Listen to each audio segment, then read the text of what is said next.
The biggest betting weekend of the year is finally here, which means more updated odds and props for Super Sunday. BetOnline is the world's most trusted betting platform and your number one source for online betting. We have hundreds of prop bets, MVP odds, and exclusive in-game live betting. BetOnline is your ultimate game day companion. Whether you're a seasoned fan or a first-time bettor, BetOnline offers you everything and more to enhance your game day experience. Visit the website today and make the game day action count a little bit more. BetOnline, the game starts here. Welcome, everyone. It is another rousing edition of the Fly Guys podcast. Justin Goodhart and Cameron Klein, and a special guest to cue in just a moment. But what an exciting weekend we have ahead of us. As you just heard Cameron's great readout, and the Super Bowl is right around the corner. And as you can tell, I'm ready to go as the high-flying Philadelphia Eagles will be taking on the Kansas City Chiefs. And at some point, Cameron, we're going to be forced to talk about the hockey team from Philadelphia and the recent string of games that they've been going through. But before all of that, Cameron, before all of that, we have a very special episode lined up for all of our wonderful listeners today. And we have a very special episode to talk about something that's very important. So Cameron and I both went to Shippensburg. Cameron didn't necessarily run in the same crowds as I did. I was more of like, the dance troupe, radio, tech crew, that kind of thing, while Cameron just did cooler things than I did. But I did meet one of my friends, Stephanie Arcadia, had reached out to me a few nights ago to tell me about a friend of hers that has been doing some incredible work. And her name is Kelsey McGuire. She is the founder and executive director of Philadelphia Blind Hockey. And she's a graduate from Hatboro Horsham High School, from Kutztown University. And Kelsey, we are so grateful that you could give us your time. Welcome to the Fly Guys podcast. Hi, thanks for having me. So Kelsey, the one thing that I had said to you when we first met was just like this opportunity to talk about, what Philadelphia Blind Hockey really is about. And obviously like the mission that you guys stand behind, but really the story of how it got going was really an interesting thing that we had the chance to talk about. And I was super excited for you to tell your story about that today. Cameron, as well, as we've done our research, I know that you kind of wanted to kick us off here with a couple questions for Kelsey. Yeah, I was super interested once I found out about the guest. And then for those that don't know, she is a finalist in the Willie O'Ree Community Hero Award. And if you're wondering, yes, it is that Willie O'Ree Community Hero Award, because I thought the same thing. She's one of 6 finalists. Again, as Justin said, the founder of Philadelphia Blind Hockey. And the first thing right off the gate, I mean, very, very simply, how did you get into blind hockey? I mean, what inspired you to bring Philadelphia Blind Hockey to life? What did the process look like? Any of the challenges that you faced? I mean, how did you get here? Yeah, so I graduated from Kutztown with my degree in visual impairment, so special ed for visual impairments. And I currently work at the school that I student taught at. And it's a great school for the blind, and I've been there since college. And they provide like the most amazing opportunities to some of these kids. And I was lucky enough to be with one of my students. Yesterday was actually the 6-year anniversary of this amazing field trip.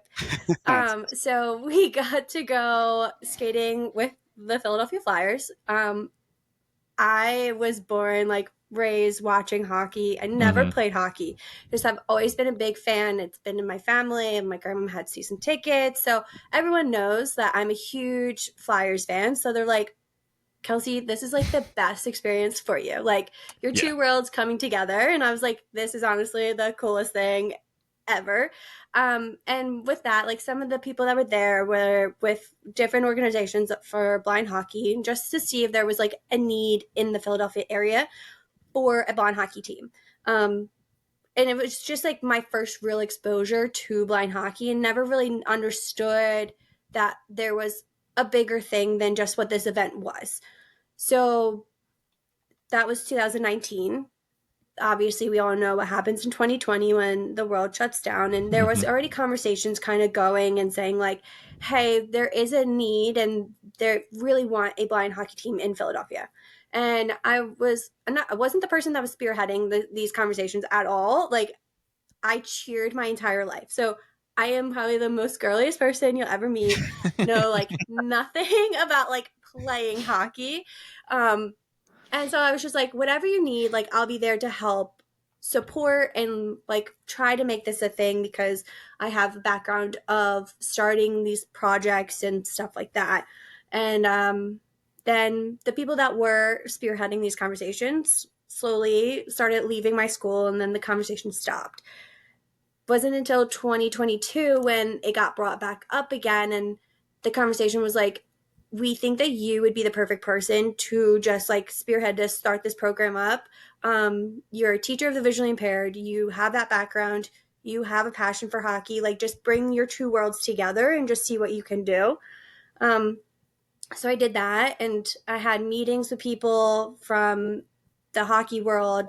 Then nothing really ever happened, and then it started like slowly picking back up again, where I had meetings with people within the Flyers organization and just saying like, hey, like we're going to give you the green light, we can provide you some ice time for try hockey events to see what you can do with it and like go from there.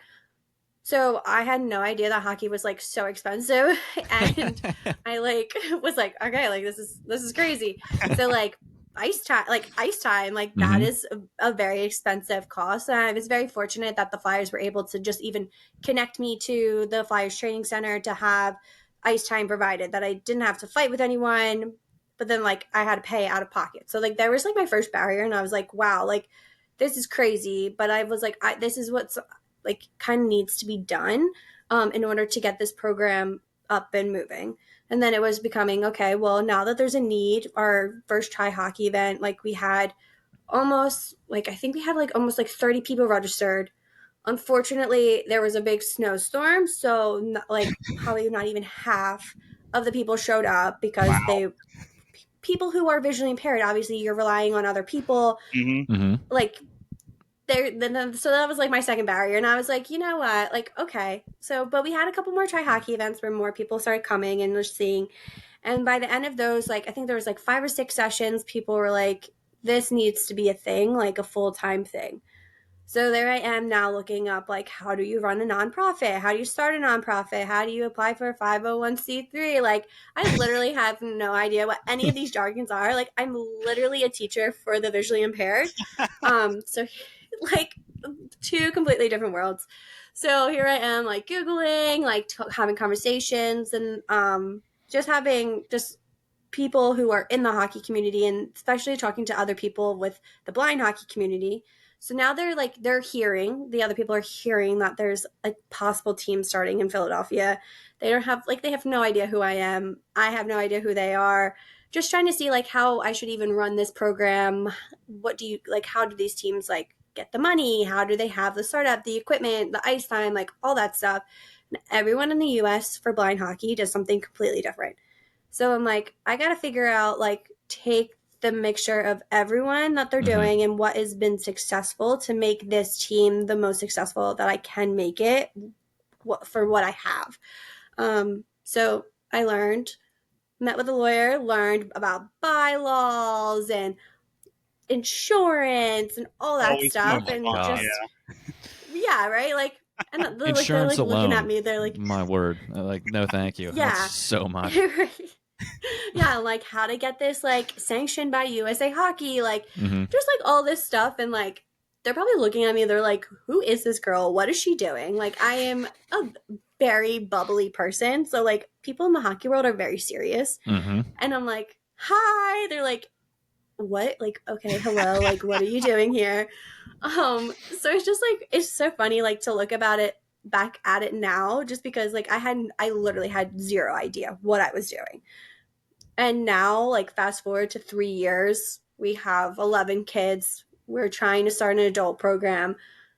I've been nominated for an award for the NHL. Like, I never did I think, like, in those 3 short years, like, that would even be something possible. And to see the growth of what this program has become, because I feel like I was struggling so much back then on just like how to find equipment, where should I have ice time, because they come from all over the Philadelphia region. Like, we have kids from Jersey, Delco, but then you Hmm. have like the like Montgomery County, like Bucks County. So I was really struggling with like how to find the happy medium. And what we do now, I think, is just like parents are very like understanding and seeing this positive thing that their kids are going through, and having a typical activity, a sport for them to feel and like included and involved.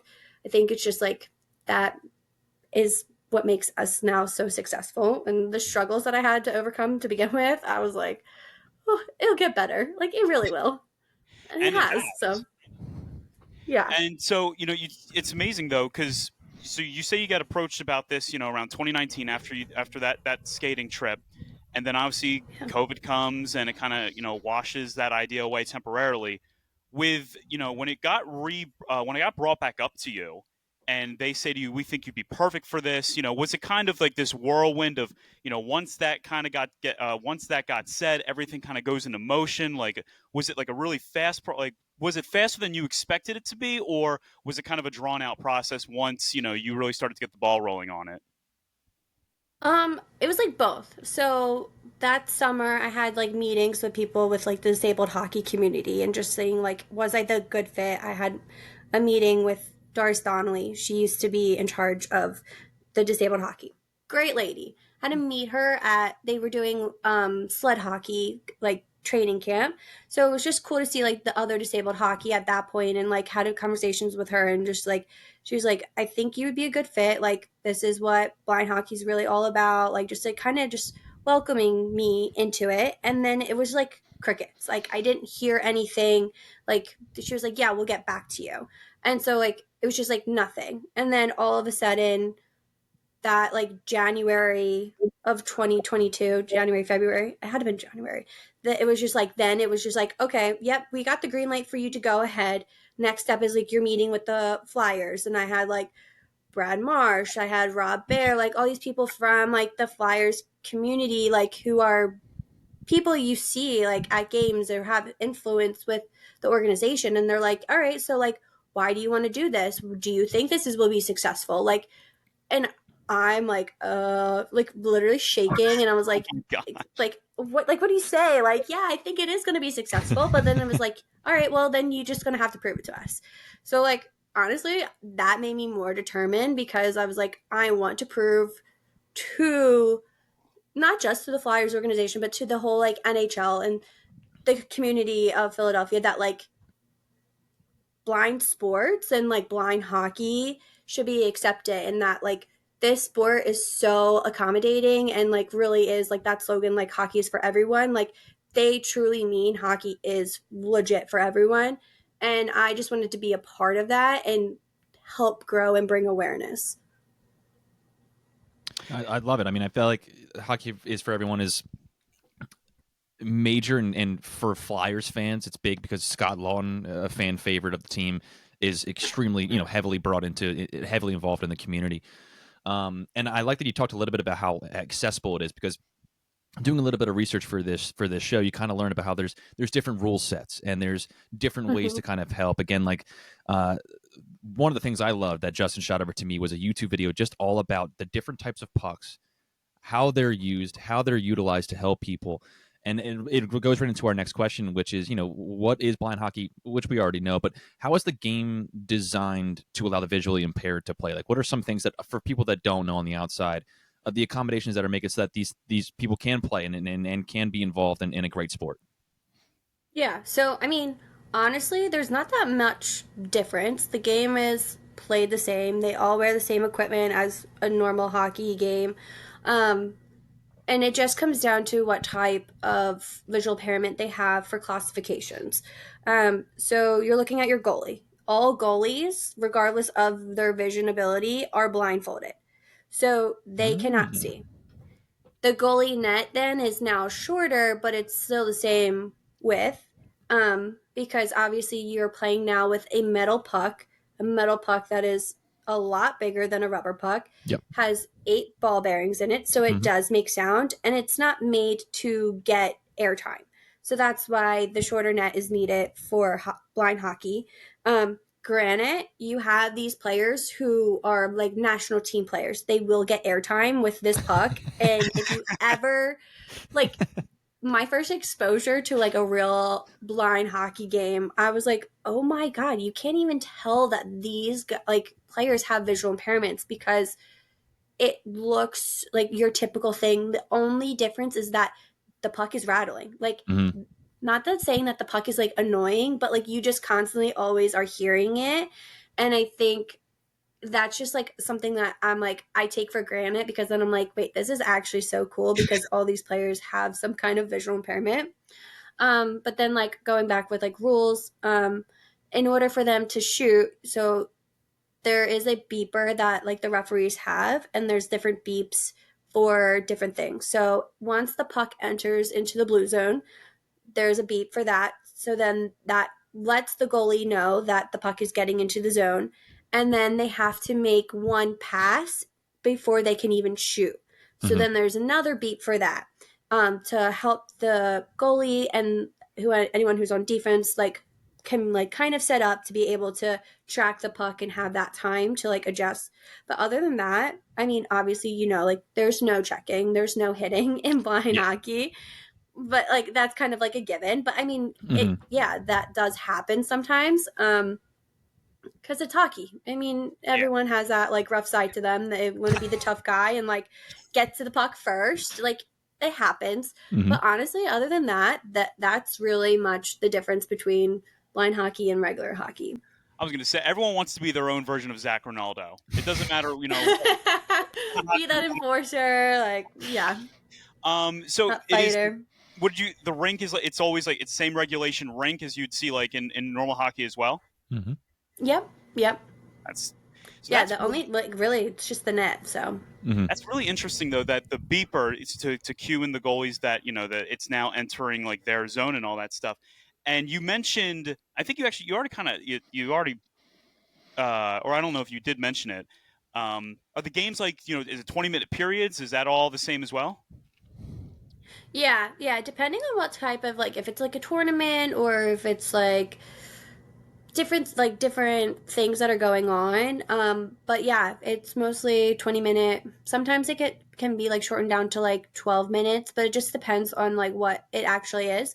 But like for the national teams, it's 3 periods, 20 minutes. They have the intermissions. So yeah, it's really much a pretty typical hockey game. And you already mentioned it that no matter what spectrum of blindness someone has, the goalie wears a blindfold. Is there any specific determination? Is there any like group for like certain people on a certain spectrum of blindness, or is it kind of universal of visual impairment to how they get grouped in terms of who plays who? Yeah, there's classification. So it's like B1, B2, B3, B4. So Okay. B4 is your people who are your like highest vision. If you're technically classified as a B4, then honestly like you have good enough vision that you should be playing probably like a sighted sport. Um but they do make some exceptions, like some visual impairments. Like we have kids who have CVI, which is cortical vision impairment. They could have a typical eye acuity and have like 20/20 or 20/25, which is typical. That's not legal blindness, but they're visual impairment. So it's like what their brain sees and what their eyes sees, there's like a delay. So like Mm. their eyes can like be tracking something, but it takes their brain to register a little bit longer. So then there's like that process where like the adapted puck of a bigger puck makes sense for them to be playing blind sports. So it honestly like then it just like depends on like that situation. But then like B3 is like low vision. B2, you have like you're not total blindness, but then B1 is blindness. But they all go by like your eye acuity basically. When you get those like vision reports, which is like the nerdy side of me. I like love like reading the kids' visual impairments and like how to use their impairments and make accommodations to help the coaches help them. So it's just yeah, the classifications is really cool because I mean you talk to some of these players and you would have no idea that some of them even have a visual impairment. That's See, that's what I had read on like because you mentioned like the B1 through B4. I had read that, Mm-hmm. and also I had it flipped for what it's worth. I thought B4 was the highest level, like the those who were blind the most. But you also mentioned that you wouldn't know that some of these people like have blindness. You mentioned your interest in like reading like on like their eyesight levels. What was it that got you so inspired to work with the visually impaired? Going back to your days at Kutztown, was there anyone in your family or anything that really triggered that interest? No, I have like the most boring story of why I even switched into the vision program. And like people always think like all my classmates, so in the vision program, it's a very small program to begin with. So my starting class, I think we were the largest class and we had 12 of us. And Oh, then wow. by then, it lessens because like our grades are different. Like to get like have a passing grade, you need to have an 84 and that's like a C. Like so Oh, it's to wow. learn yeah, so like it's like very tight. Like you have to learn the whole braille in like how long a semester is, like 8 weeks. Like Oh you my like gosh. Damn. it's intense. Like so I literally had no idea what I was even doing when I switched to the vision program. So I started out as a special ed major, and with the vision program, you have different courses for different semesters. And the one is that you have to go into a special ed class and teach about visual impairments. So the girl that came into my class, she was training a guide dog. So she had a little golden retriever puppy with her. Oh, And I was like, wow, that is honestly so cool. And she basically said, like, you have a 99.9% job rate wherever you go in the world if you are a vision teacher. Um, and I kind of was just like, all right, I don't feel like competing with other people. I think being very marketable and having other things around in education, I think that is like the way for me. I called my mom. I was like, hey, like, I think I'm going to be switching my major. She was like, okay, if this is what you want. And I mean, honestly, it's been one of the best like decisions that's ever happened. But yeah. I don't have a story. I never knew anyone who was visually impaired. I always thought I was just going to be a special ed teacher, but here I am. Well, Hey man, job security is a major selling point, especially nowadays. Yeah, So I yeah. don't blame you at all. Like that and that it's makes total sense. and those skills, with blindness and working in a school myself, one title that often prioritize is American Sign Language. So being able Hmm. to know Braille, sign language, these are so important because there's a lot of children that are affected that do not get the type of support that they need. So that's wonderful that even though it was just like, okay, I'm going to get, there's a 99% job rate, but to be able to commit yourself to that, to still learning Braille is pretty phenomenal. And I'm sure it was definitely not an easy process. Oh no, yeah. I think when I graduated, there was like 4 or 5 of us that were like left in like my graduating class, because like you have to pass, and it was hard. I mean, those exams were no joke. Like learning anatomy of the eye, we had like an orientation mobility class where we had to be like under blindfold ourselves and learn how to travel, and like how to use different techniques with kids. Like that was just like crazy, and I was like, am I sure this is the right field? But like honestly, at the end of the day, like those people I graduated with, I still talk to them. We're all still in the field. We're all doing things and making our students' lives better. So I know at the end of the day, like that was some for some reason, like that was like where I needed to be in that class to learn about that program to just make that switch. And I was gonna say, like you say, like, oh, like, am I in the right field? Evidently, yes, right. From why from what we're here talking about today. I guess how does it feel? How rewarding is it? What are some of the more rewarding moments for you doing this so far since you started? Um, Honestly, like it never hit me until I was nominated for like the Willie O'Ree Award. Um, and like obviously everyone knows Willie O'Ree and how Mhm. like amazing of a person he is and the influence he has on the hockey community. Um, so like never did I think I like me myself would be in the same sentence as Willie O'Ree, Right. and to hear the impact of like the kids and how much fun they're having, and the parents are like, you have no idea the difference that it's making in their lives and how much more like the confidence that they have that they bring from hockey into their everyday life now. Hmm. And I never really like realized that until last year, and then like watching videos of them and like going through that whole process of being a finalist, like it like made me honestly like sit back and like think like, wow, like this is something, and like I just want to help continue to grow it and have these kids look forward to something, because at the end of the day, these kids are the next like future generation of blind hockey and those like national teams and the impact that they can have later on in life. And that's just like something so cool and so rewarding to even like think, be like, hey, like I had some kind of part in that. So yeah, never It's one really of thought those about it things. until now. It's one of those things that's kind of, I feel like it's hard to notice while you're in it. You know, like Yeah. very small scale. But I have a rescue dog. First time I ever had one. Right. It's one of those things where it's like in moments you think like, man, he's crazy, he's all over the place, but then you think back like a year and you're just like, oh my goodness, how far he has come, and it's such a rewarding feeling. And the other thing too is with Willie O'Ree. For a lot of people that didn't know, I didn't know this until we started researching about this, that he himself was blind. He was blind in his right eye Yeah. for about 95%. So it's like And he not hit only it. are you bringing the fact that you're nominated for this reward, but you're nominated from a guy who also suffered from the same issue that you are bringing light to, which is pretty amazing. Kelsey, did you just say Yeah. he Yeah. hit it? He Yeah. did. He hid that he Hmm. had a Oh, I visual didn't impairment. know that. Yeah, no one knew for his So entire career. he got hit. So like right before he got called up, he got hit in the eye, and he started realizing like his vision was not the same. So that's why. So his right eye. So that's why he was he a left wing? It was like the Hmm. opposite of, because that was his better vision. So Yep. he hit it. So he was able to play because he knew that like once he had a physical for to just to say like is he healthy enough that they wouldn't have let him play. And like blind hockey now like lets these kids embrace their impairment and they don't have to hide it like he did. Hmm. I mean, granted, the man is amazing, and just like the influence of him like Hmm. it's just like so cool. But like these kids now can like embrace and like look up to him and like, hey, now we don't have to hide behind that and just have fun and play a game that's just amazing. Hmm. And for those who aren't entirely familiar with Willie O'Ree, he was the first African American player to lace up, the skates in the NHL.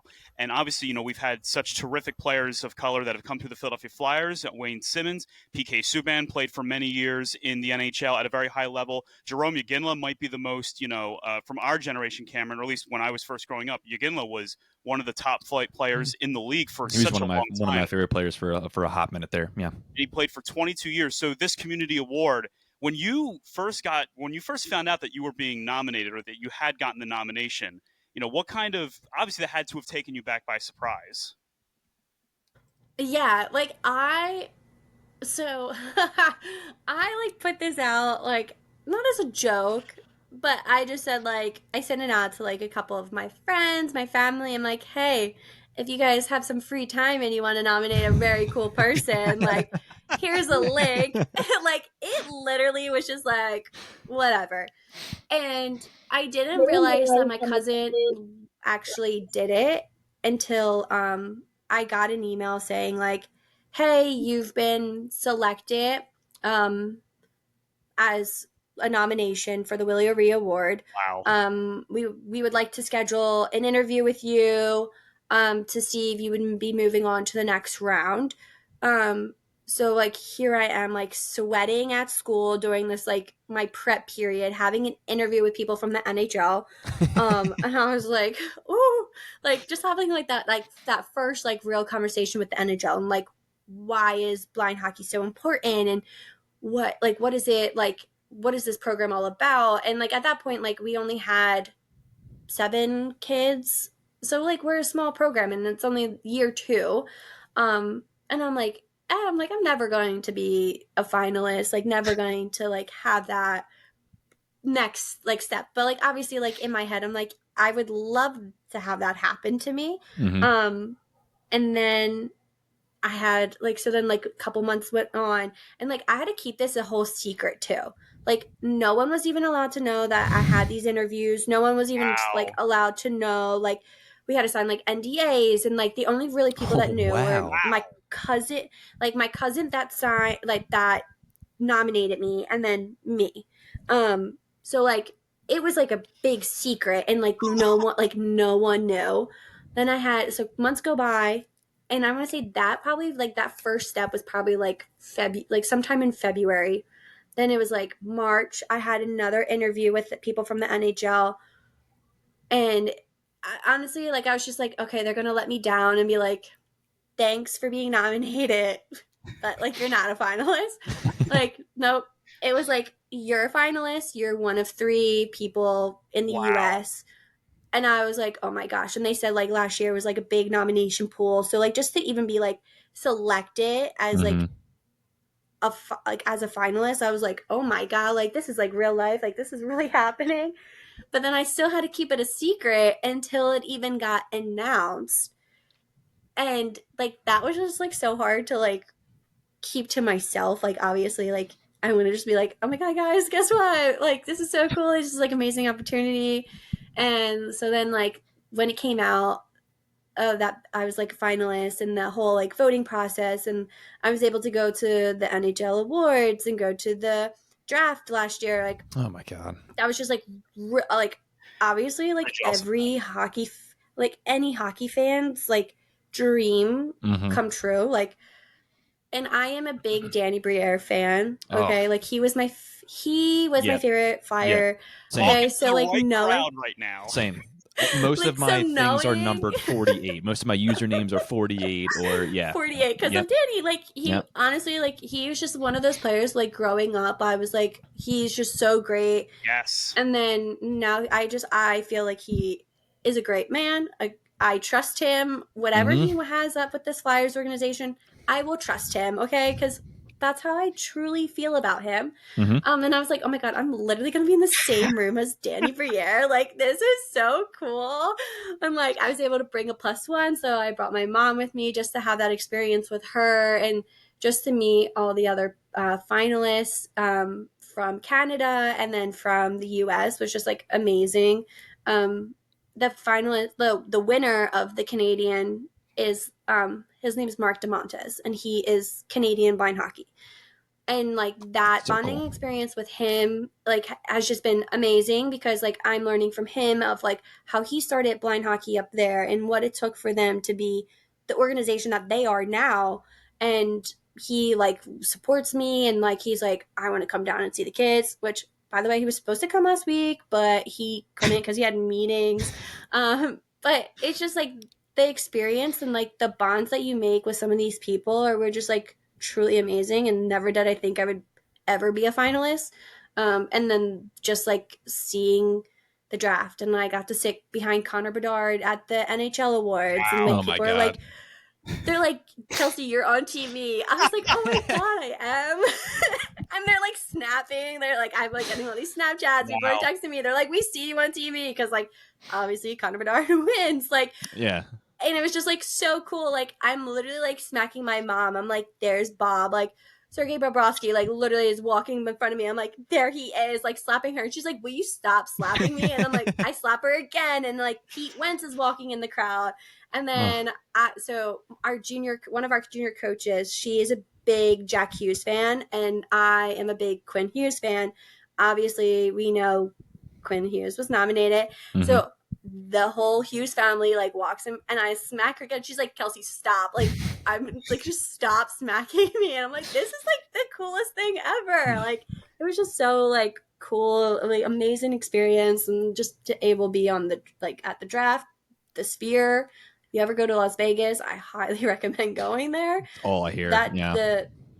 the draft like in there was just like unreal at one point. Like the graphics make you feel like you're inside of a goalie net, and like just then it like each team that was up, it like transported you to the city, and like you felt like you were literally right there. So like that was just like it's just so cool. And then I got to see Jet getting drafted and like all the trades, and like my mom's a big Rod Brindamore fan, so she got to see Rod, and because like North Carolina was like right, like they were like right there, like so it was just like cool, like overall, and just that whole experience. But yeah, never did I think like I would ever be nominated I for was gonna say, that. what an experience, right? You go Yeah. from, obviously you're teaching one day, taking a student to a state, and Yeah, you're sitting behind Connor Bedard the next day. It's just Yeah. amazing what I know, right?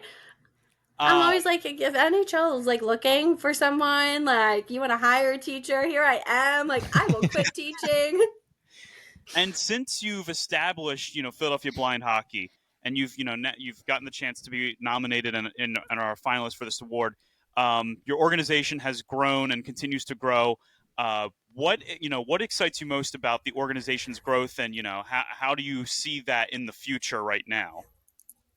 Yeah, so last year we only had like 7, 8 kids. This year we have 11. And like those 3 that joined us are already skating on their own. Like they're already catching up to these players that have been like some of these kids have been playing like for the 3 years since we started.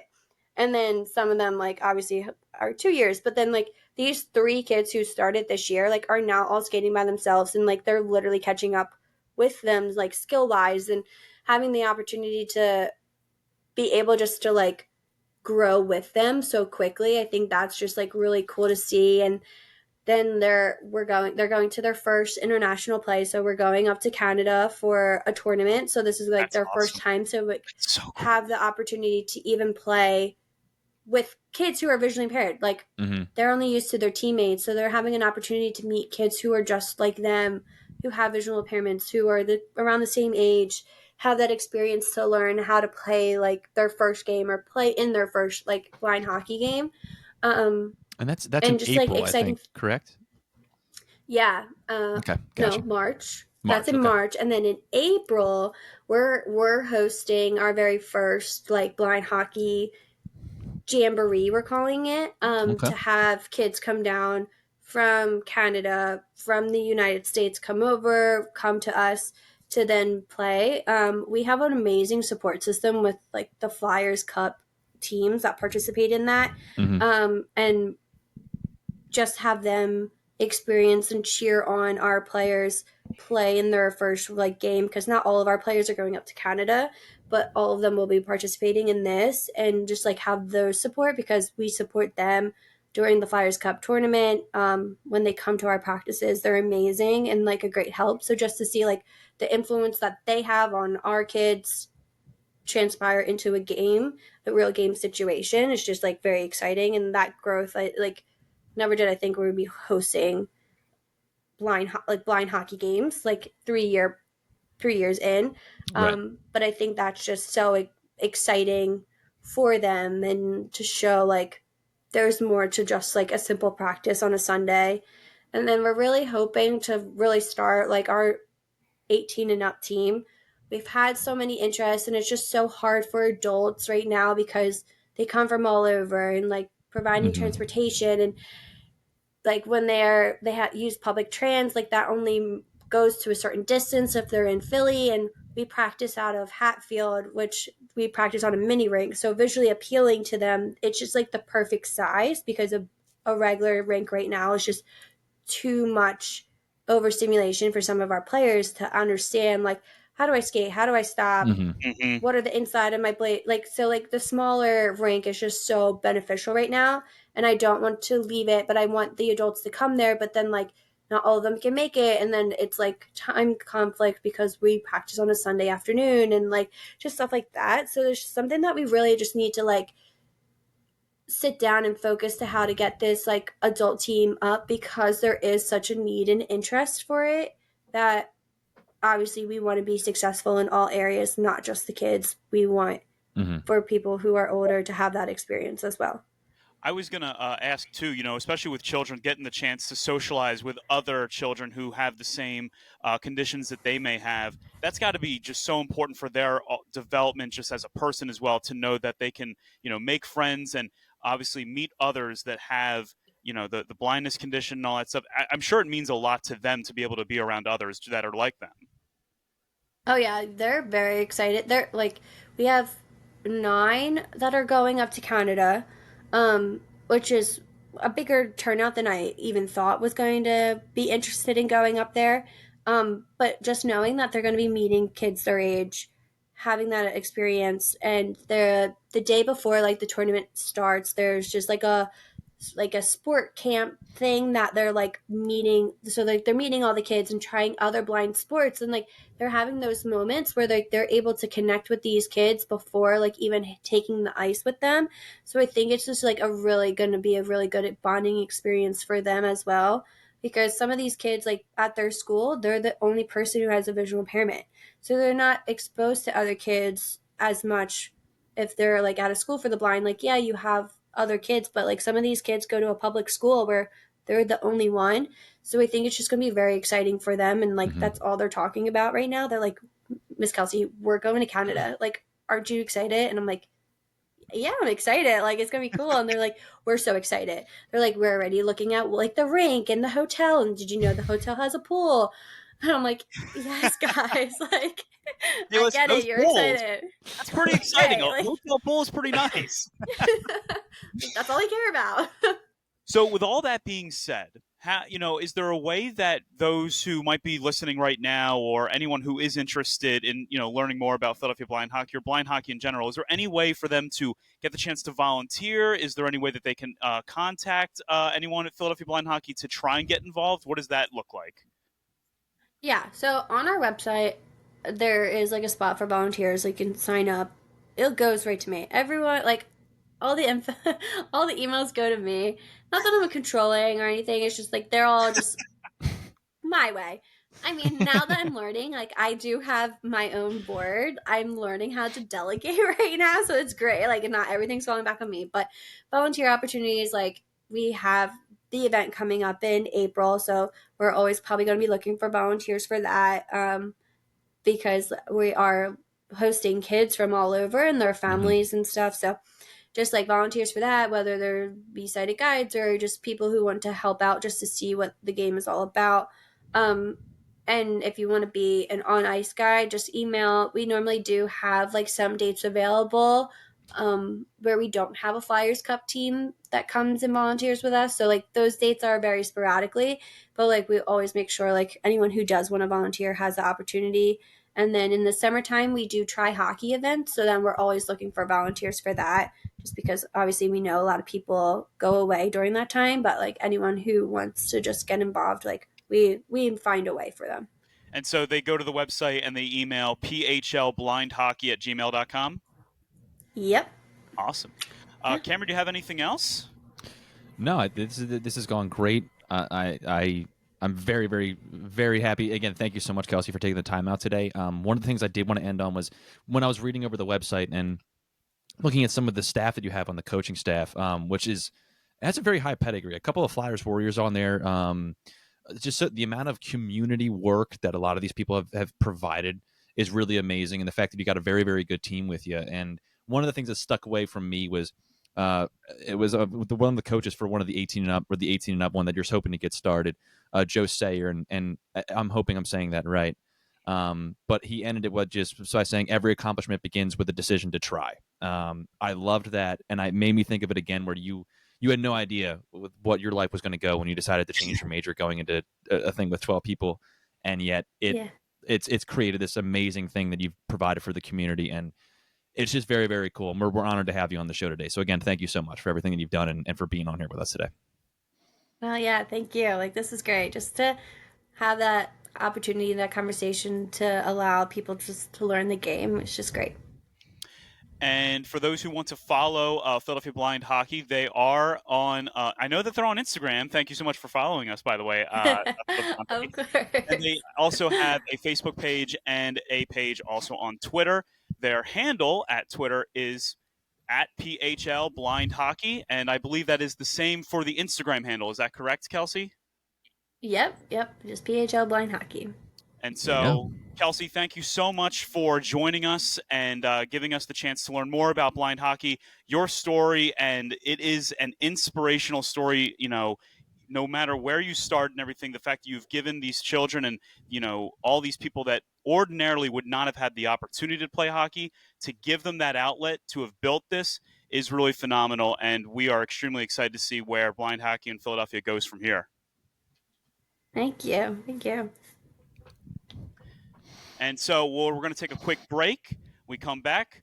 We're going to talk a little bit about what the Philadelphia Flyers have been up to over the last week and a half. Spoiler alert, it's not very good. Then one more a conversation about Super Bowl Sunday. We'll be right back with the Fly Guys podcast. Welcome back, Fly Guys podcast. Once again, a gigantic thank you to Kelsey McGuire. And if you guys needed it again, it is at PHL Blind Hockey, not only on Instagram, but on Twitter as well, that you guys can show your support to Philadelphia Blind Hockey. Kelsey, not only, she said that she was a bubbly personality, and that shines through, just a Mm-hmm. wonderful person to talk to.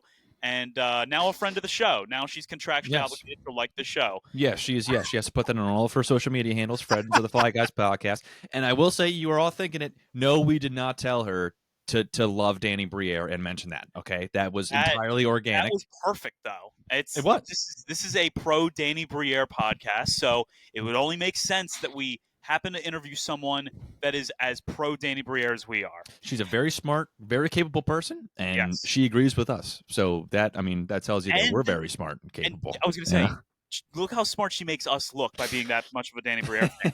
And speaking of Danny Briere, so when we left off with all of you wonderful listeners, we were in the middle of covering a trade that was happening in live time, but we didn't have all the details yet. We now have all the details and what it looks like, and the guys they got their visas all worked out. They're making their way to the United States. They're with the team now. Fully practiced today for the first time a couple hours ago. Yep. I listened to the Pelletier press conference. I think there's a lot of excitement behind him, and this is where I say this is good.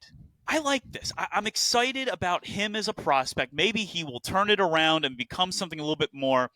But Cameron, as far as the rest of the team goes for this season, punt. It's punted at this point. They've already the opposing team's already touched it back, and they're already in victory formation at this point. Oh yeah, it's over. It's over. And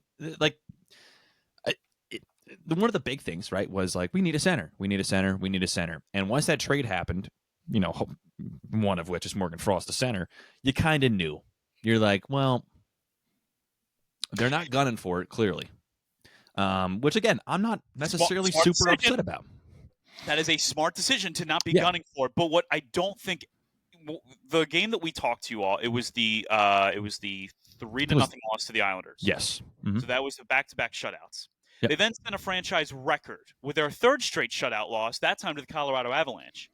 Then they play the Utah Hockey Club the other night, and they go into the third period up 2-1. They lose that game.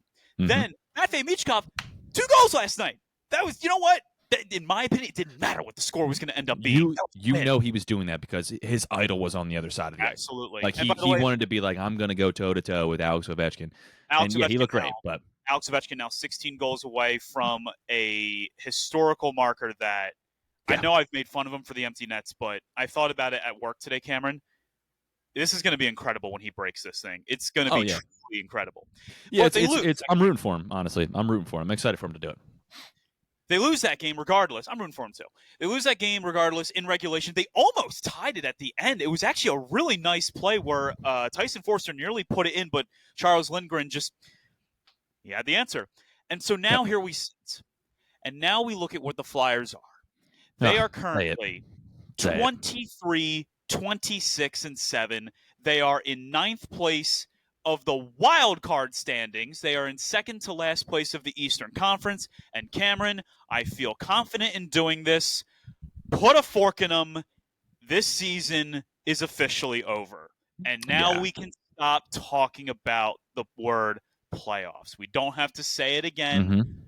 I can put that to bed, and we can now shift gears to now we have to look at who should be here next year and who shouldn't. And let me just give you all a hint right now. Outside of 3 players, don't be committed to a single person on this roster. Yeah, we're officially in Game of Thrones territory where it's like, don't get attached to any of the characters because one of them's going to get their head cut off. Yeah. Yeah, we're at that point. George R. Martin, the bastard, I mean, he killed off a lot of good characters that you would fall in love with, that you liked. Yet, I mean, the ones that you hated somehow made it through all the books. Yeah. And so, well, they eventually get killed, but eventually they do get. Everyone dies at some point, but yeah. So, no, that's where we're at right now. That's where we're at as a Flyers organization. All right, Cameron. So this is the other thing that I wanted to bring up. Hit me with it, dude. So it's obviously trading season, and you brought it up to me, and you messaged me about a man who has gotten a lot of attention from Flyers fans, really over the last 2 years since they traded for Jamie Drysdale, and that guy's name is Trevor Zegras. Yep, publicly on the market as of yesterday.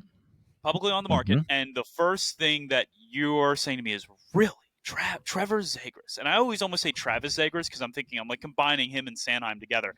Let's add a third one on the team. Let's have a third Travis. Why not? Right? You know what? Why not? Travis But Cube. you make a point to me about the situation, about how this is a guy who probably needs to change the scenery. His production has dipped over the last couple of years, Big but he's time. still very young.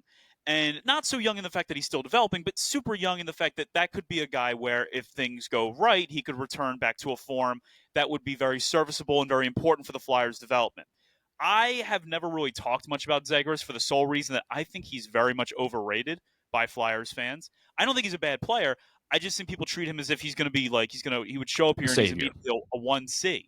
Mm-hmm. And I'm not sure that he's a 1C. He might be a 1C on this team, but that's not saying a ton. Right. The Flyers potentially getting a guy like that is they need to kick the tires on it, and they should absolutely see what that cost would look like. But the reports are out there, Cameron, that the Flyers are going to be hunting for a big-time center in the offseason, that this is now what they want to do. So I don't know why the Anaheim Ducks would be enticed to give the Flyers a deal unless the Ducks are like, you know what? They gave us Cutter Gauthier, so we'll throw them a bone right here. But that doesn't happen. That's not how sports works normally. No. Why should we want Trevor Zegras to be a Flyer, though? Okay, so here's my thing. Because I'm with you, right? I was with you. I mean, now and from a couple weeks past where we've talked about it. But I also think Trevor Zegras is a bit overrated, right? He had the lacrosse goal that really put him on the map. Cover of NHL. He's got the mullet. He's got all the things that the kids like, and he's very exciting. And again, when he was 20, I want to say, right? Yeah, 20 and 21, he scored 60-plus points both seasons between 2021 and 2023 in that span. Since then, however, last year he had 15 points in 31 games. This year he's on this same exact right now, 15 points in 31 games so far. It's a dip. It's a dip in production. A major dip in production. But why we would want him? And I listed a couple things, right? And not necessarily why we want it, but why I think he might end up coming here. Obviously, the Philadelphia Flyers trade away Morgan Frost and Joel Farabee. Now, Morgan Frost, we need a center. We mentioned it before. We needed a center, and they got rid of a center. And I think the idea was because they wanted a more high-end center, somebody who's going to be a little bit more skill-based so they can pair up with a future guy like Michkov. And Morgan Frost just is not that guy. No. We've learned that already. We want him to be that guy. Maybe he will eventually, but I think a lot of Flyers fans, speaking for a lot of Flyer fans here, when I say we saw what we had, he is what he is, which isn't bad, but we need more. And most likely that meant he was going to walk in the offseason, so you might as well trade him now. Farabee was to clear up some cap space. He had another, 4 years left on that 5-year contract or 6-year contract of $5 million a year. That was to clear up cap space. And the idea in mind, Danny Briere came out and said, was, hey, we're trying to clear up cap space. Just bring in a top-line center, somebody who can be a game changer at center. Now, I'm not necessarily saying that Zegras is going to be that guy, but he's 23 years old. He is extremely young, and a 23-year-old who 2 years ago was coming off of back-to-back 60-point seasons just after no longer being a teenager, with a Anaheim Duck team that is not good, right? There is, to me, a potential, and I hate using the word potential, but there is a potential star in this kid. In the same way there would be a potential star in any draft pick that you would make. He has 1 year left on his contract after this season, so you have him for all of next season if you do trade for him. It's only, I think, 3.5, somewhere around that range. Nothing crazy, which getting rid of Farabee clears up the space to try to bring that guy in. And the other big thing, there is an established relationship between the Flyers front office and the Anaheim Ducks front office and Jamie Drysdale, another future part of this team who is very, very close with Trevor Zegras. And to me, when you have this foundation of he's a young guy, he's a center, which you need a center, and even though if he's not going to be a 1C immediately, it's still better than what you have. Because after Couturier, you kind of don't know who's going to be the next number 2, and even Couturier himself is arguably a number 1, most likely not anymore, maybe a couple years ago. And then you also have the established where, okay, you're going to need him to buy into the coaching staff because John Tortorella, tough coach, and ideally, if he's able to turn his career around and become the Trevor Zegras we all want him to be, he's going to have to buy into coaching and adjust what he's done already, because it's kind of fallen off the rails a little bit. And who's better at that than John Tortorella? Now, John Tortorella is tough. So he's going to need someone to help kind of bridge the gap between the two. And he already has a guy here in Jamie Drysdale that can help him do that. It just seems too perfect. The Flyers have multiple first-round picks. And I'm not saying they should spend a first-round pick on him, but the point is they have draft capital, and you could take the gamble. I'm one for you don't get rid of draft picks in a rebuild. But Danny Briere in their most recent Flyers Daily podcast, said, well, we're kind of evaluating to see if we're in between the rebuilding phase or the building phase. With that being said, you could take a gamble on a draft pick, but you and I went over through the draft picks the last couple of years that the Philadelphia Flyers have made, and granted, it's not the same front office, but it's not great. It's always a gamble itself. Why not gamble on a guy that has scored 260-plus seasons before he's turned 23 years old? Do you think that Zegras is a reclamation project? Elaborate. Explain that. So, all right. So his play's fallen off the last couple of years. He has 30 points in 62 games over the last 2 seasons. So staying healthy has been an issue, and just overall play isn't quite there. Now, it's hard to blame him. He's on a bad team. The Anaheim Ducks are certainly no good. They're probably around the same type of level that the Flyers are at this point. He's got a loser named Cutter on his line. You know, he can't really. Sorry, I had to. I mean, we can't help ourselves. But the question, what I mean by reclamation project is this guy broken and needs to be fixed? That's my question. Because if he's broken, then I don't see how he can be fixed in a city that's trying to go through a rebuilding project.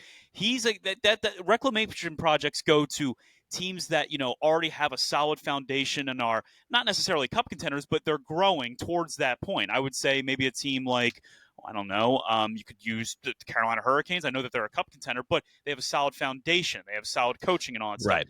Philadelphia's coaching situation, while I love John Tortorella, the next year and a half is going to be kind of in flux. We don't know if he's going to be the head coach after next year. If he's broken, I don't want him. Mm-hmm. But if you don't think he's broken and you think this truly might be a get him out of Anaheim, get him into a better environment, get him into a more structured environment than what they have over in Anaheim, which we hope is Philadelphia. We hope that Philadelphia can be more structured than Anaheim. Then now I'm a little more interested. But I think it depends on how you view Zegras at this point as a 23-year-old. I'm not saying that he's broken. I'm asking you, do you think he's broken? I'm doing some math very quickly. I don't think he's broken. I personally don't think he's broken. He's on pace to score around 40, somewhere between 40 and 50 points, if my math's correct, this season. Now, 40 to 50 points, let's say it was like high 40s, low 50s, somewhere around that. I think it was like 48 points. That is about 15 points less than his most of 65, which was 2 years ago. Now, 15 points is a lot, but it doesn't scream broken to me. 15 points, again, on a team like the Anaheim Ducks, where you're playing with, it seems like a not great culture. It seems like it's falling apart. Again, I clowned on them earlier this year for trading for Jacob Trouba when they're in the middle of a rebuild. It doesn't really seem like a very conductive place to be. And as much as we clown on Cutter Gauthier is a great player. He is. He has potential to be a great player. And we're kind of watching him flounder a little bit over there. And I do think it's partially maybe because of his work ethic, but I think it's also partially because of the organization itself. And I think that if you bring him over, if he's a guy who can respond to the tough mental coaching that the Philadelphia Flyers are going to put him into, the discipline where they're going to be on top of him, I think he could return to that pretty easily, to be honest with you. Because again, I don't think 17 points is a major, I don't think that means broken. I think that just means maybe discouraged, maybe unhappy, and maybe just a lack of energy because what you're doing just doesn't seem worth it, which I can't really blame anybody for feeling that way in the Anaheim Ducks, to be honest with you. Playing at this point on the Ducks, I mean, I feel like we're starting to pile on Anaheim a little bit. But at this point, I love him, but Radko Gudas is the captain. You know what I'm saying? I'm not trying to dog on him. But I have to remind myself that when we talk about Radko Gudas, he's a long days away from his 2015 form as a Flyer. Yes, very much so. Very much so. What I like about Zegras is the youth. What I like about Zegras is that there is that potential.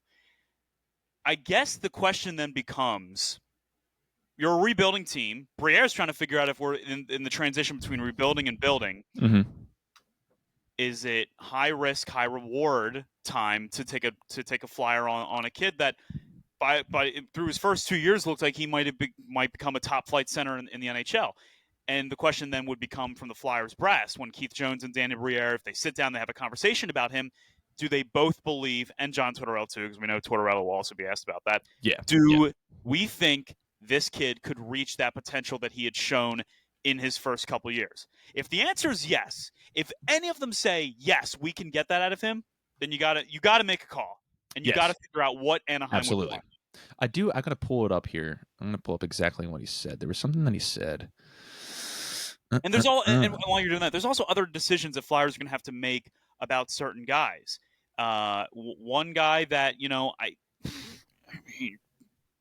Couturier, that contract's an albatross right now because he's obviously he's not what he was. He's got 25 points in 53 games. They're not going to buy him out, but that contract's going to be there, and so it's going to kind of force their hand a little bit. They got to make a decision on Rasmus Ristolainen, who's playing decent hockey right now. Trade him or keep him? Probably trade him. Probably should trade him. Nick Seeler, is that a guy you trade or is that a guy you keep? I would take Flyers on him. There are a lot of guys on this team you have to take a look at, and you have to wonder where are they going to be next year. Do we want them in this organization? Because the time to get that right is now. Because now we don't have to worry about the playoffs. There's going to be no concern about the Stanley Cup playoffs. We don't have to worry about a seven game series, as if. We don't have to worry about a 4-game sweep at the hands of the Carolina Hurricanes or anything like that, or the Washington Capitals. Right. We get to now focus on brass tacks. Who's here? Who's going? Yes. Goalie situation. Are we keeping Urson or are we jetting him out of here? Fedotov, we keeping it? You better not be keeping him. And you get him out of here. Kolosov, are we going to let him develop with the Phantoms or are we going to let him continue to hold this team hostage? It's time to figure all that stuff out. Yeah. And that also includes trade targets. Yes. Whether it's Zegras, whether or not the Flyers were like, why don't we just go for Pettersson? Let's just try and pluck him from Vancouver real quick. See what, if they can do that. It's if you're thinking you're in between the transition between rebuilding and building, well, then you better build right. Because I've seen it all too often in the NHL. It is so hard to build a team in the NHL. I would argue the hardest teams to build in professional sports to me is baseball and hockey. I don't think basketball is that hard to build. All you have to do is just clear enough cap space, and if you're, luck into a lottery pick and then wait for a star to hit free agency. Yeah, or just have a team in Los Angeles. Or have a team, or New York, play at Madison Square Garden. Yeah. And then you can go there. Or in the NFL, where busts happen all the time in the NFL, but it feels like that when you're trying to build, unless you're an incompetent organization, and I can name them all off: Browns, Giants, Jaguars, all that stuff. For the most part, though, like if the Detroit Lions can figure it out and build themselves into a juggernaut, then any NFL team can build themselves into a juggernaut. It took the Edmonton Oilers essentially a decade plus to get it right. If you look at the Flyers, and we want to go ahead and when do we want to start the trajectory of the Flyers' downfall? 2015? Right. We're approaching about a decade now of bad Flyers hockey. Yeah, and we've only been about 3 years into the rebuild of it. Yeah. 3 years into the rebuild. And remember, those Edmonton teams, they got first overall picks a lot. Taylor Hall, Ryan Nugent-Hopkins. There was that other guy that they Jordan Eberle, Nail Yakupov. Remember Nail Yakupov? Another one? Yeah. That was the guy I was just thinking about. He was terrible. He was bad. Sam Gagne was like a high overall pick for them. He was. He was first round pick. And as all those names I just mentioned, 2 of them are like decent enough. Ryan Nugent-Hopkins, good player. Pretty good. Taylor Hall, pretty good. Good player. But then none of it mattered until the creme de la creme showed up, and his name was Connor McDavid. So it takes a lot to build a good NHL team. It takes a lot to build a good farm system. The Flyers, in my opinion, have neither right now. So if they're thinking that they're going to start to build, then you better get it right. You're right. Because it's the difference between being the next Carolina Hurricanes or the next Vegas Golden Knights, or being the future Anaheim Ducks, the future Columbus Blue Jackets, being the Edmonton Oilers of the 2000s, right? Being the Edmonton Oilers of the 2000s, save for 1 year where they went to the Cup final and lost to Carolina. Right. I do got a point. I pulled it up. I remember what it was. So it was part of, again, the Flyers Daily podcast that Danny Briere was most recently on. This is him talking about evaluating the center market. And this goes into how you're talking about, we got to look at this guy and see, do we want to have this person long term, not go on from there and make that decision. And this is what Danny Briere said, quote, "With the right one, you're probably willing to go long-term and sign a long-term contract knowing that you'll be married to him for a while. If that's not a possibility, or we don't think that right player is there for the long term, we might dive into something shorter-term deals and see some guys that are interesting. But we just don't know enough about what we want to see before we commit to a long-term contract with them. We might go in that direction, so we're exploring everything that's out there in the market. We're also exploring everything on the trade front to try to position ourselves in the best way possible moving forward." And now the point that I'm really stuck out to me and goes, we might dive into some shorter term deals and see some guys that are interesting. If that is not Trevor Zegras, who has only a year left on his contract of $3.5 million or so, tell me who is. I mean, that's definitely that comment. That's an interesting comment. See some guys who are interesting. And you said like it's a high risk, high reward, and it is, but I don't think it's as risky as a lot of people think. Multiple first round picks. We don't love the draft picks a lot of them have made. To me, you're almost just saying, okay, I'm drafting a guy who happens to be 23 instead of 18. And well, I mean, in NHL years, being 23 means you're almost 30. Well, true, but 23 with 260-plus point season. You know what I'm saying? Like, yeah. There is interest from me in Trevor Zegras. I think, you know what it is?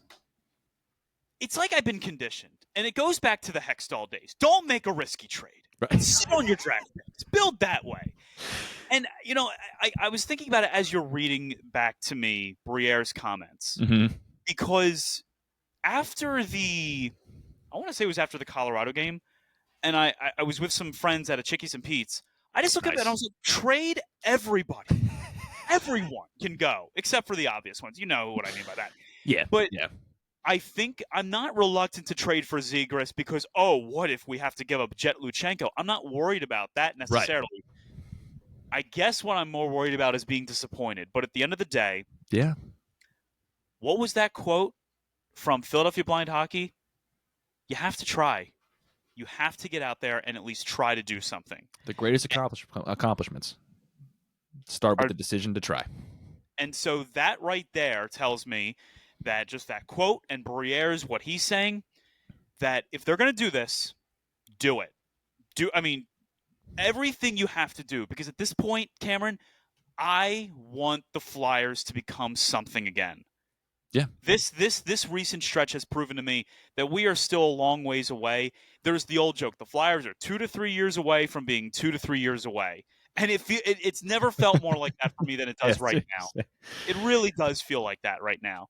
I'm just saying, like, you have 7 picks in the first 2 rounds coming up in this draft. You could use one of them.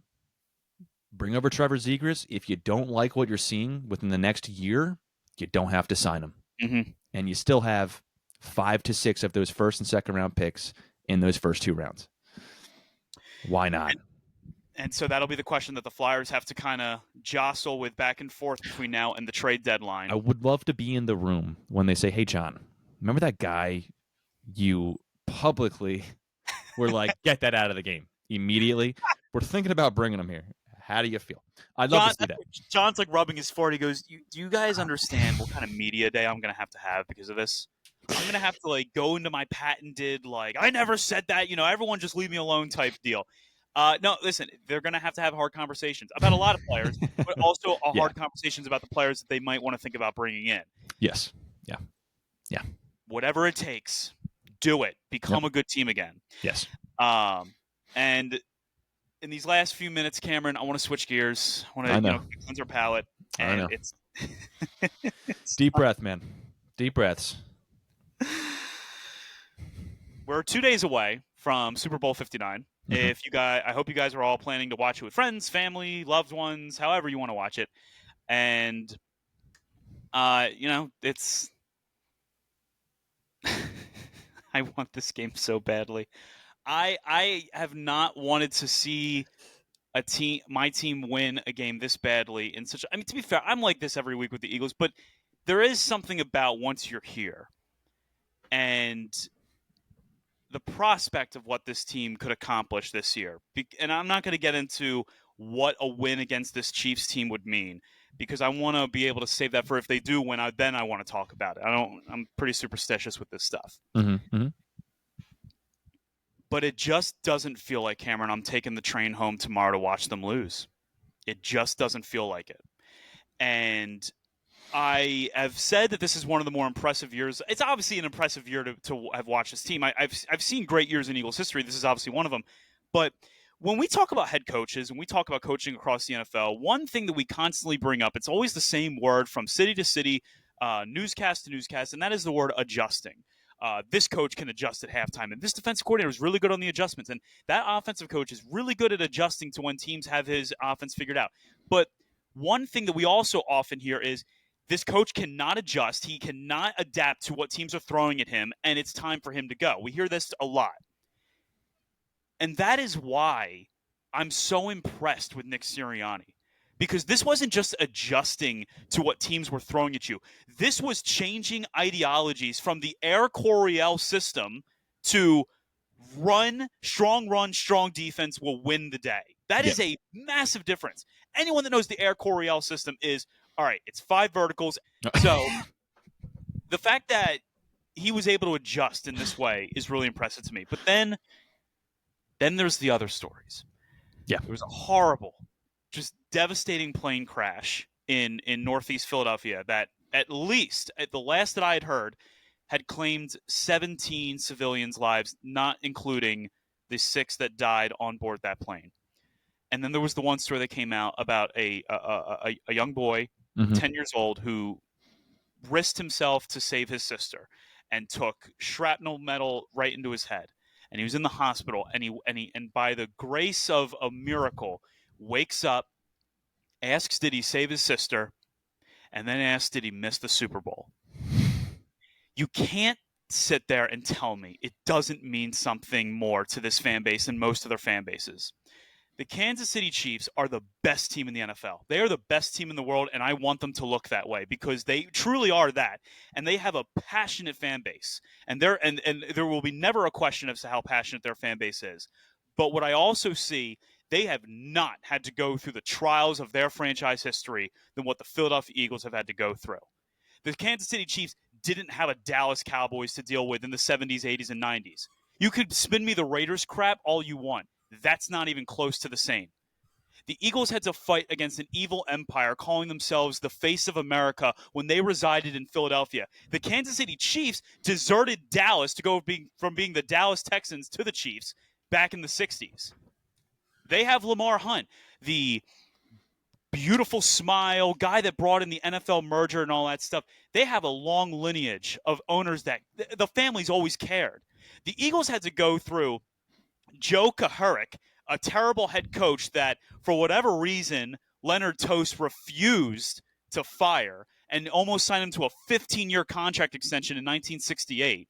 We had to deal with Norman Brayman, who openly flirted with moving the team out of Philadelphia, which, I mean, as much as you may hate the Philadelphia Eagles, can you imagine an NFL with no Philadelphia Eagles? And before you jokingly say it would be a better NFL, let me tell you something. Every system needs a good villain to hate. You need us as much as we need you. And then we finally go to Jeffrey Lurie, who is since Burt Bell was the owner of the Eagles, is the first truly great owner this team has had since going back to at that point when Burt Bell sold the team. Mm-hmm. So when I hear all the talk of, oh, it means so much to these Kansas City fans and it means so much to these Philadelphia fans, I don't doubt that for a second, but it means something more to this Philadelphia fan base. And there's no point in talking about the game stats, Cameron. The Eagles are the better team. They are. The only thing that matters is execution. If they execute, I believe they'll win. If not, we'll be talking about a three-peat. But I don't think it's going to happen. We'll see. I mean, we'll see. And to go off the point you just made, the best way I can put it is, as you put it, the Hunt family. with the merger in the NFL. The Hunt family starting the Kansas City Chiefs, they helped build the league. They're incredible. The Hunt family's legendary. You can't take that away from them. The Philadelphia Eagles were the face of the other organization coming into it. You know, like they weren't daddy's little boy helping build up the league, right? Mm-hmm. They were just there. I get, you know, those who don't like Philadelphia, but when it came down to the New England Patriots, who was everybody rooting for? Philadelphia Eagles. They wanted them to take down the evil empire. Once again, who's there for you? In a time when it has never felt, in all the years of Brady, all the years of Belichick, the scandals, the whatever, it has never felt like the NFL fan base has wanted a team to lose more than the Kansas City Chiefs. They're the public enemy. And a comedian named Stavros Halkias, Baltimore Raven fan, I recently saw a clip of him on a podcast where he said, I want the Eagles to win not just because I want the Eagles to win. I want the Eagles to win because it feels like we're living in a timeline where evil prevails. And I don't think I could have put it better myself. In any way possible. The Kansas City Chiefs are just feeling like they represent that. The team that the refs help out, the team that takes advantage of the rules of Patrick Mahomes softening up, going out of bounds, fake sliding and then leading with his head and then getting a rough in the passing call, all that kind of stuff. It's just allowing a defensive coordinator to call timeout when you're not allowed to. Again, the laundry list of issues throughout this season that they've gotten away with. It just feels like this game feels bigger. It just feels bigger than just, the Super Bowl winner. This, to me, feels like it's the group that gets away with everything and everyone knows it, but no one can do anything about it, versus the group that doesn't get away with anything. And yet somehow they found a way to show up here. It's the most rocky scenario. It's beautiful. It's beautiful. I don't know how you can not root for the Philadelphia Eagles to win and not want them to win. This is Rocky 3. We got knocked down by Clubber Lang, and it's time to fight. And we've seen some legends go. We lost our Mickey. Jason Kelsey retired. He was the most legendary Eagle on that team that lost Super Bowl 57. But what did he say right before he went? Just win. Just win. Oh. Just win. Oh. Just win. And Philadelphia, we beat the Patriots in 2017, and I thought it was just the end of the Patriots. I don't think if they win this game, it's certainly not the end of the Kansas City Chiefs. No, they'll be back. But what it does do is it validates something that I've always thought, which is you can't win them all. You just simply can't.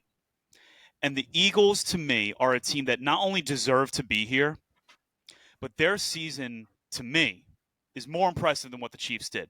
The Chiefs have won 17 consecutive one-score games. That is an incredible stat that people often point to as a reason as to why they're picking them. They're either A, inevitable, B, they just know how to win. And it's true. They know how to win. I'm not taking that from them. Yeah. Look at some of the ways in which they've won. It's not like, it's not like the last 2 minutes of a game and, Mahomes puts the team. It's a blocked field goal. It's a dropped pass. It's a guy's toe being on the white line in the back of the end zone. It's a pass interference call that maybe shouldn't have been called.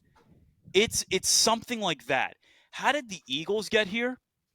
They got their asses handed to them by the Tampa Bay Buccaneers, smoked by Tampa, and then they went into their locker room. They went into their coaches' offices, and they said, this isn't working. We need to change. And from that point on, Cleveland, New York, Cincinnati, Jacksonville, Dallas, to Washington, they then began running off these wins. Some of them were close. Some of them were close calls that shouldn't have been that close, but some of them were romps in the yard. When Cooper DeJean tackled Derrick Henry that defining tackle that pretty much told everyone the Eagles are not going to lose this game. I just remember sitting in the office at Penn State Harrisburg going, I think this team's as good as they're starting to play. I'm really starting to believe in this team being maybe a Super Bowl team. When they went on a 9-minute death march against the Pittsburgh Steelers, see, they didn't let the Steelers have a chance to win that game. They said this game is over. The Chiefs have left doors open that teams, whether it's a psychological block or the teams that they played just weren't good enough, couldn't kick the gate open. The Eagles have closed the door on everyone they've beaten this season. If you leave a door open for Saquon Barkley, he will slam it shut.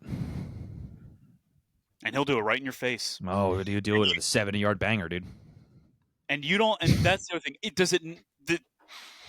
This is probably the Brandon Graham's final game ever. It could be Darius Slay's final game ever. Remains to be seen. It could be Lane Johnson's final game ever. And Saquon Barkley is one win away from having, in terms of an individual player, the greatest single-season turnaround I've ever seen in my life. I don't want to bring it up because it really doesn't matter that much. But I don't care. Him not winning MVP is ridiculous. I'm sorry, it's ridiculous. It goes to Josh Allen, who wasn't even on the first team All Pro over Lamar Jackson.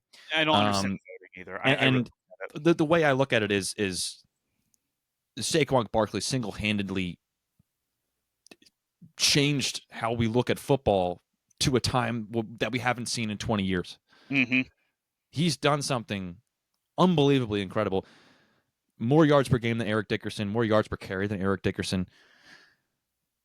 Just the overall impact, that game against Washington, ridiculous. You saw it again, as you saw it all season long. And I'm sorry, giving it to Josh Allen, who, let's be honest, just did what Josh Allen does again and doesn't seal the deal against the Kansas City Chiefs when you have Saquon Barkley, who, and I know you're not supposed to look at the playoffs and they're not supposed to impact the voting, whatever, but they do. It's ridiculous. Tell me that they don't. It's ridiculous, and I'm he's the reason. There's a lot of reasons, but he's a big reason as to why the Eagles are there, and him not being there, you might not be seeing the season that they're having. That, to me, that's an MVP, a guy who pushes them over the edge to get to the point where they're Super Bowl contenders. I'm not pissed he didn't get it. I'm pissed that he lost. It was Josh Allen who got it. If they had given it to Lamar, I mean, Lamar's numbers stood up pretty well. But what I said about Lamar was the Ravens lost 5 games. You're not going to give it to a guy that has 5 losses. It's just never going to happen. And I was right about that. Mm-hmm. And then I was like, well, so if Lamar's first team All-Pro, but Josh Allen is the MVP, I'm confused as to what the prioritization is. Like, what am I who's better? Who do the voters then hold in higher acclaim? The guy who's first team All-Pro or the MVP? In theory, the first team All-Pro guy should probably also be the MVP. It shouldn't even be like the NBA at least gets that thing right. Especially if they're playing the same position. Yeah. Yeah. And it's, you know what? I'm glad he didn't win it because I'd rather him win a Super Bowl MVP. And this entire year has been about Giants fans saying, I hope he fails in Philadelphia. And then the year became Hurts can't throw the ball to save his life. Then it became A.J. Brown and Jalen Hurts don't like each other. Then it became, Washington's the more fun team. We want them to win. Then it was, you know what? Maybe the Rams are the team of destiny. Look how they play. If not for a couple plays, the Rams are in the NFC Championship game, not Philadelphia. Each and every time, the Eagles have had a doubt in their face. They have wiped that doubt away clean. And I believe they'll do it Sunday. I don't know how they're going to win. I have no idea what the score is going to look like. But I really believe the Eagles are going to win the Super Bowl. And I want it so badly. I really, really want this one so badly. You want everyone so badly to be fair. It's never like, if they weren't in the next round, like, I'm good with losing this one. You would never feel that way. But Cameron's right. There is something to the billing of this game that just, as a Philly fan, with everything that's happened in Philadelphia and just the tragedy that happened over there, I just think the city deserves it more than any other city in the country. The city deserves this. Yeah. It'd be nice. And also, I just was thinking the teams that the Eagles have played against in the Super Bowl: the Raiders, 1980, the Patriots twice, and now the Chiefs. Twice. I mean, talk about the heaviest of hitters that they're going up against. We usually play dynasties, to be honest with you. We don't get the off year where it's like, oh, interesting. Looks like the Baltimore Ravens. Well, I'm not going to use the Ravens as the example. Maybe they're not the best example because they've also been a great team. The Jaguars had a hell of a season. Jaguars all of a sudden in the Super Bowl. That's kind of weird. Or the one year the Chargers get in 1994, and then it's over by the end of the first quarter.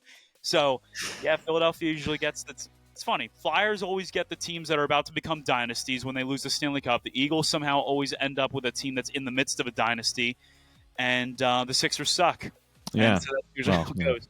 Yeah. But Philly loves a tough fight. Philly loves a tough fight. We do love a tough fight. And to close out the Fly Guys podcast, thank you so much for listening, and we hope you enjoyed listening to Kelsey talk about Philadelphia Blind Hockey.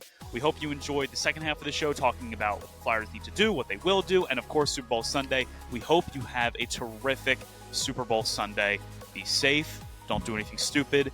And fly, Eagles, fly. And when they rip this sucker off, enjoy it. The Fly Guys podcast is presented by Bet Online. For Cameron Klein, my name is Justin Goodhart. Be happy, be healthy, and fly, Eagles, fly.